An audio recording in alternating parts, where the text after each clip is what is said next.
Hi friends, నేను Srinivas, cab driver. గత 15 సంవత్సరాల నుంచి నేను ఈ సర్వీస్లో ఉన్నాను. అప్పుడు ట్రావెల్స్ కూడా పెట్టాను. అప్పుడు బిజినెస్ చాలా బాగుండేది. ఈ ఓలా, ఊబర్, ర్యాపిడో వచ్చిన తర్వాత ట్రావెల్స్ బిజినెస్ మొత్తం అంతరించిపోయింది.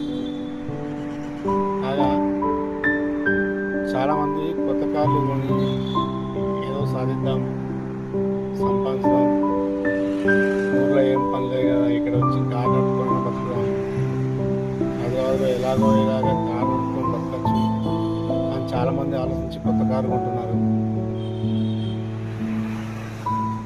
కానీ చాలా నష్టపోతారన్న.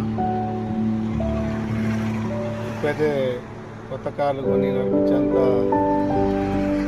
మంచి వ్యవస్థ అయితే లేదు. కంపెనీలలో కార్లు పెట్టుకున్న వాళ్ళు కూడా ఒక 1-2 ఇయర్స్లో రోడ్డు మీదకి వచ్చేస్తారు. ఎందుకంటే రాబోయే కాలంలో సాఫ్ట్వేర్ అంతా పోయే అవకాశాలు ఉన్నాయి.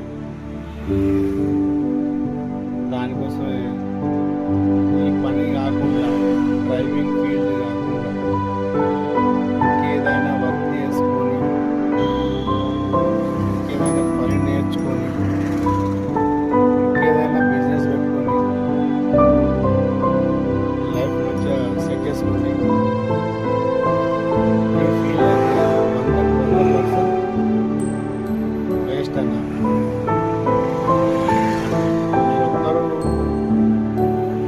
నాశనమయ్యేది కాకుండా ఇంట్లో ఫ్యామిలీ మెంబర్స్ రిలేషన్లో విలువ ఉండదు.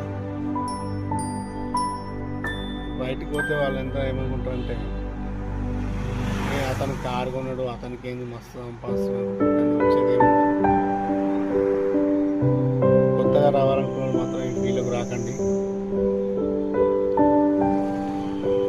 తర్వాత చాలా బాధపడతారు. నా వీడియో వల్ల కొందరైనా కారు కొనేవాళ్ళు కొనకుండా వాళ్ళ లైఫ్ని సేవ్ చేసుకుంటారన్న ఉద్దేశంతో ఈ వీడియో చేస్తున్నాను. Thank you friends.